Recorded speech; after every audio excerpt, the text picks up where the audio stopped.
Alright, here we go with our video on equivalent ratios.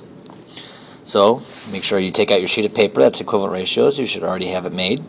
And I want you now to write down your learning target. And your learning target today is students can use tape diagrams to find equivalent ratios. So we're going to use those tape diagrams we're creating, and we're going to make equivalent ratios now and figure out how to use those.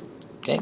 So make sure you write that down. When you are done, you can move on. If you need to pause, go ahead, because I am moving on. Alright, our first example here, guys, we're going to learn how we can change the section value. I told you yesterday that when you're drawing these tape diagrams, that every section represents 1. Well, we can change that if we want to. So here's our example. Shani and Mel are using ribbon to decorate a project in their art class.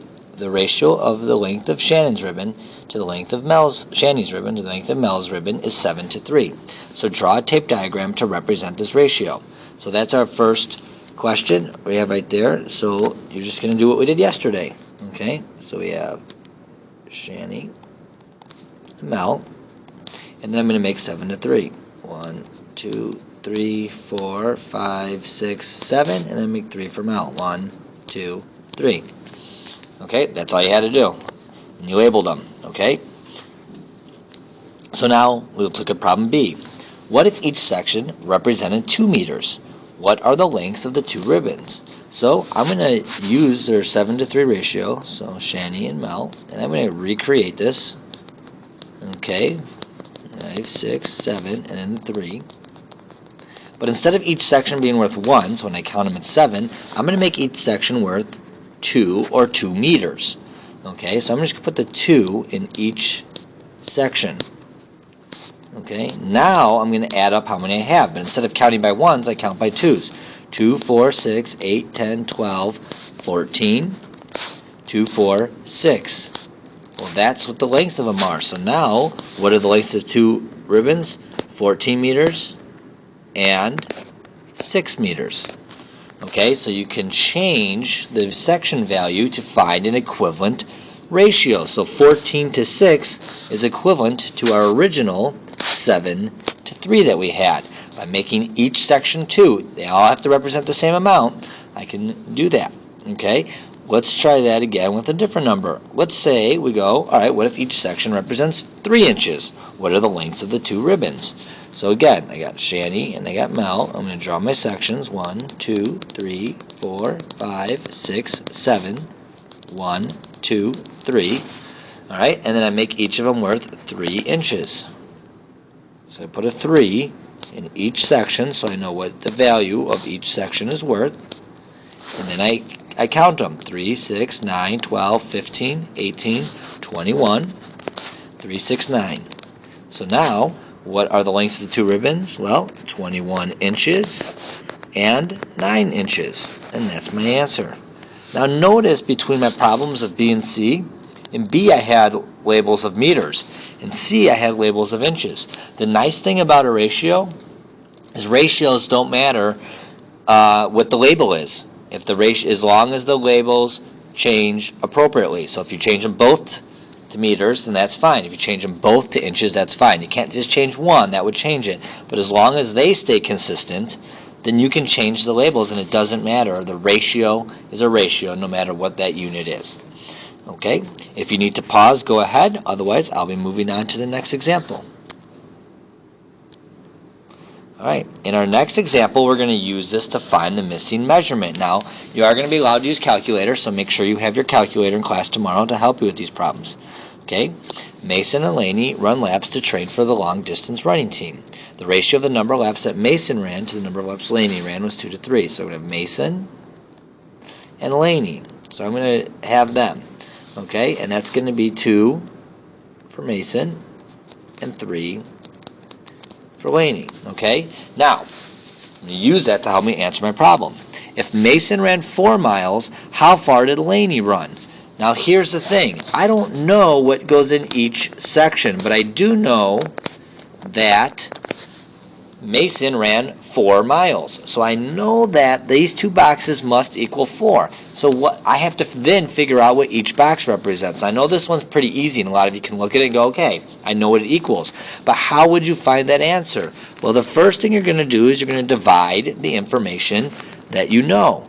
So what I would do is I would take Mason's 4 miles divided by 2 sections. 4 miles divided by 2 sections. That means each section is worth 2. Okay, then I put the 2 in each section. Remember, they all represent the same amount. And then the second step is to add sections.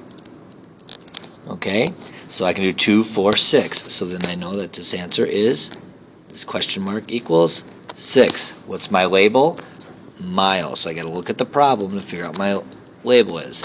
So that's 6 miles. So if I don't know what is in each section, I can use the information provided to divide to find it. Let's do another example. Okay, again we have Macy and Laney. That's 2 to 3, so that did not change. All right, this time it's Laney equals 930. So what does Mason equal? Okay, step 1, divide. I have 3 sections here. 930 is what it's got to be. So step 1, I'm going to do 930 divided by 3. Okay, now if you can't do that in your head, then use a calculator, and that equals 310. Step 2 is to add. So I put 310 in each section. Okay. Now I add them. 310 plus 310 is 620. So I know that my final answer is 620. What's my label? Meters. 620 meters is my final answer. Okay? If you need to pause, go ahead. Otherwise, I will be moving on. In example 3, we're going to determine if ratios are equivalent. So now that we know what equivalent ratios are, and now that we know that it's because each section represents the same amount, okay, we can figure out now if 2 ratios are equivalent. Okay, so I have to decide whether or not the following pairs of ratios is equivalent. Okay, here's how you do it. Everything must be consistent. So this is the first number here, and I got my first number here. So how do I go from 2 to 24? It's always by multiplying, guys, so it's going to be times 12. Okay, now I look at my second number compared to my second number here. How do I go from 7 to 84? Well, 7 times 12 is 84. If you can't figure that out, you could just divide 84 by 7 to see what your answer is. Are these two the same? These are the same. So they have a common multiplier. They're multiplying each part by the same amount. So because they're the same, that makes these equivalent. Alright, these are equivalent ratios. Okay, because you're multiplying the common multiplier to go from the first of the first ratio, the first number of the second ratio is the same as the second number of the first ratio of the second number of the second ratio. Okay? Let's check out their next one. B, how do I go from 3 to 9? I multiply by 3. How do I go from 5 to 25? I multiply by 5. I look at these numbers. They are different. Because they are different, these are not equivalent ratios. Okay, and that's what I get for those. All right, that is all I have. If you need to pause, rewind, or watch anything again, go ahead. Otherwise, I will see you guys tomorrow. Have a wonderful night.